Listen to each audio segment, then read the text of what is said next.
साथियों, कुछ कहने से पहले हर समाज में जन्मे महापुरुषों को कोटि कोटि नमन करते हुए और जितने वीडियो देखने वाले लोग, सुनने वाले लोग, सभी लोगों को तहे दिल की गहराइयों से हार्दिक स्वागत, अभिनंदन, वंदन करता हूँ। साथियों, आज का दिन 6 दिसंबर 1956 को बाबा साहब अम्बेडकर जी का परिनिर्वाण दिवस मनाया जाता है। साथियों, उनके विचारों को आज बताना चाहता हूँ। साथियों, नाम लेने के बाद ही उनकी बातों को सोचने के बाद, समझने के बाद आंखों में से आंसू आ जाता है। साथियों, ऐसे इंसान थे जिन्होंने, बाबा साहब अम्बेडकर जी ने साथियों, कि जो कि हम लोगों को पढ़ने लिखने का, बोलने का, चलने का साथियों अधिकार नहीं मिलता था। कमर में झाड़ू, गर्दन में हाड़ी बांध करके रखा जाता था। साथियों, जमीन पे थूकने का भी अधिकार नहीं था। उस वंचित से हम लोग को गिरे हुए इंसान थे, जहाँ पे हम लोग को कोई अधिकार देने वाला नहीं था। साथियों, इज्जत सम्मान देने वाला नहीं था। साथियों, फिर भी एक ऐसे सख्त हम लोग के बीच महापुरुष बन करके आए, जागरूक करने के लिए। साथियों, ऐसे इंसान थे जिन्होंने हर लड़ाई को लड़ करके, हर मजहब को, हर धर्म को, हर जाति को लड़ाई लड़ करके कैसे हम लोग के बीच बाबा साहब अम्बेडकर जी ने हम लोग को हक अधिकार लड़ाई लड़ रहे थे। साथियों, उनको पढ़ने लिखने का अधिकार नहीं मिलता था, फिर भी बाबा साहब अम्बेडकर जी ने साथियों पढ़ने लिखने का अधिकार भी नहीं दिया जाता था, फिर भी कॉलेज जाते थे और साथियों कॉलेजों में जा कर के जंगले के दरवाजे के यहाँ बैठ कर के आवाज़ों से पढ़ा करते थे। साथियों, फिर भी ऐसे ज्ञान की प्राप्ति किए साथियों कि जो कि हम लोग को बोलने का, लिखने का, पहनने का, चलने का, सब कुछ चीज़ों में उन्हीं का आज दिया हुआ चीज़ है कि जो कि हम लोग उनके विचारों पर चलते हैं। उनके मार्गदर्शन को बताया हुआ चीज़ को हम लोग हर जगह हम लोग जीने का, बोलने का अधिकार दिए हैं। साथियों, आज बाबा साहब अम्बेडकर जी का 6 दिसंबर 1956 को साथियों परिनिर्वाण दिवस मनाते हैं। हम लोग के बीच भगवान बन कर के आए थे। साथियों, जिन्होंने हम लोग को कुछ भी नहीं दिया, वो बाबा साहब अम्बेडकर जी की देन है कि हम लोग को जीने का, बोलने का अधिकार है। साथियों, बहुत उनके विचारों को बताया जाता है, फिर भी उनके में कमियां लोग बहुत निकाल लेते हैं। उनके जो व्यक्ति जिंदा भी नहीं है, फिर भी उनकी मूर्तियों को तोड़ा जाता है। उनकी कहीं ना कहीं बताए हुए रास्ते पे लोग चलते हैं, उनको दबाया जाता है, क्योंकि ऐसे व्यक्ति से साथियों जिनको 140 करोड़ लोगों के लिए हक अधिकार लड़ करके आज़ादी दिलाने का काम किए थे। साथियों, हम लोग को जो अधिकार दे कर गए हैं साथियों,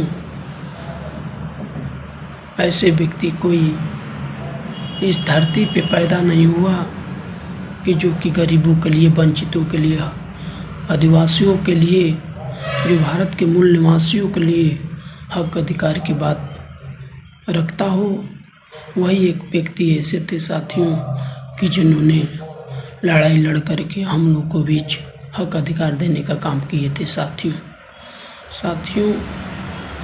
ऐसे व्यक्ति थे जिन्होंने बता कर गए थे, शिक्षित बनो, संगठित रहो और संघर्ष करो। फिर भी हम लोग कहीं ना कहीं अंधकार में फंस करके गुमराह हो जाते हैं साथियों। इसी के लिए मैं आप लोगों को जागरूक करने के लिए आप लोगों को बीच लाइव वीडियो आया हूँ साथियों। इसीलिए हम लोग बताना चाहेंगे कि 3 बातों में ऐसे विचारे रख करके गए थे साथियों, जो कि इसी में पूरी ब्रह्मांड, पूरी दुनिया, पूरी सृष्टि इसी में 3 बातों में समाहित हुआ है साथियों। जिनका पहला है शिक्षित बनो। हम लोग पढ़ना है, लिखना है, जो भी है शिक्षित बनने के लिए अधिकार दिए। संगठित, जो संगठन बनाए, जो कि संगठन में रहने के बाद ही आप लोग को मान सम्मान स्वाभिमान की बात होगा। और तीसरा बता कर गए संघर्ष। जो संघर्ष करता है वही मंजिल को हासिल करता है, और मंजिल हासिल करता है तो इतिहासों के पन्ने में आपका इतिहास में नाम दर्ज होता है साथियों। और तीनों बातों में हर चीज़ को, विचार को समाहित करके आज हम लोग के बीच नहीं है साथियों। उस विचार को समझना होगा। उस विचार को हम लोग को नज़रअंदाज हम लोग कर देते हैं। इसीलिए जा कर के आप तक हम लोग के दुख की घड़ी में जीवित है साथियों। अन्यथा हम लोग को किसी भी प्रकार का कोई भी समस्या नहीं होता साथियों। आज हम लोग बाबा साहब अम्बेडकर जी के विचारों पे चलना शुरू कर देते हैं तो आज ही से हम लोग का गरीबी और हर इंसान की गरीबी दूर हो जाएगा साथियों। जो कि वही एक ऐसे व्यक्ति थे कि हर विचारों को बता करके जाने का अधिकार दिया। आप लोगों को भी संविधान दे दिया कि संविधान के माध्यम से कोई भी चीज़ आप उसके लिए, गरीबी के लिए आप लड़ सकते हैं। जो कि आप उनके विचारों को नहीं समझेंगे तब तक आप गरीबी से ऊपर नहीं उठ पाएंगे साथियों। जब तक बाबा साहब अम्बेडकर जी को जब तक आप लोग नहीं समझेंगे तब तक गरीबी से दूर नहीं हो पाएंगे साथियों। फिर भी उन्हीं जैसे एक हम लोग के बीच मान्यवर कांसीराम आए थे साथियों। कांसीराम जी एक ऐसे व्यक्ति थे जिन्होंने उनके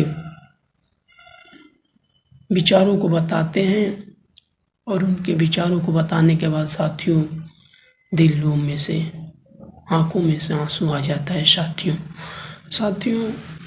कांसीराम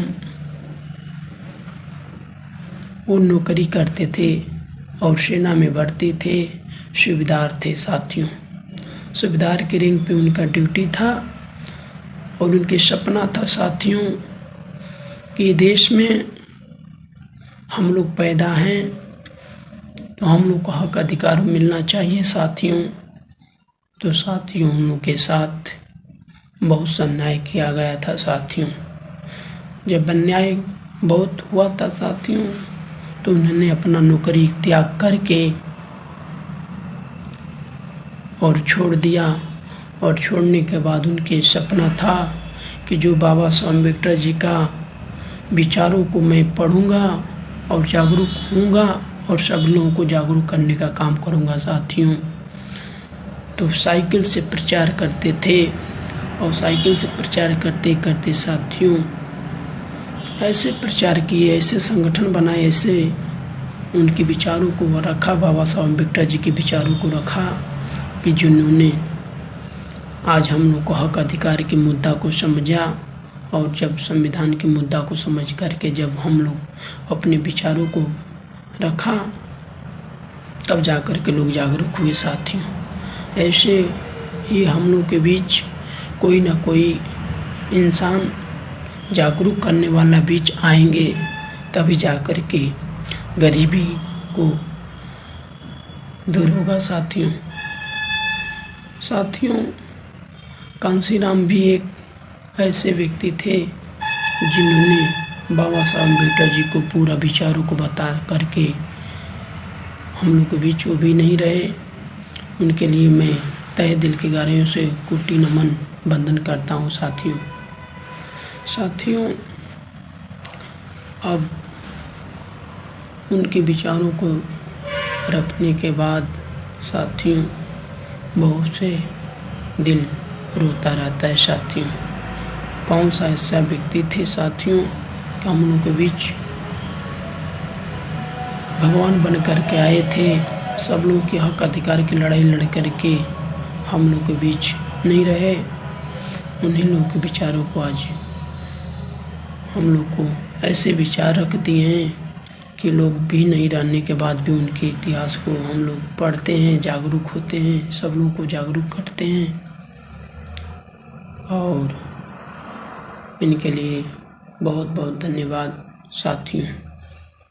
साथियों। इसी के साथ अपनी बातों को विराम करता हूँ और सभी लोगों को फिर से तहे दिल की गहराइयों से हार्दिक स्वागत अभिनंदन वंदन करता हूँ और सभी लोगों का प्रणाम करता हूँ। जय भीम, जय भारत के मूल निवासी, प्रणाम।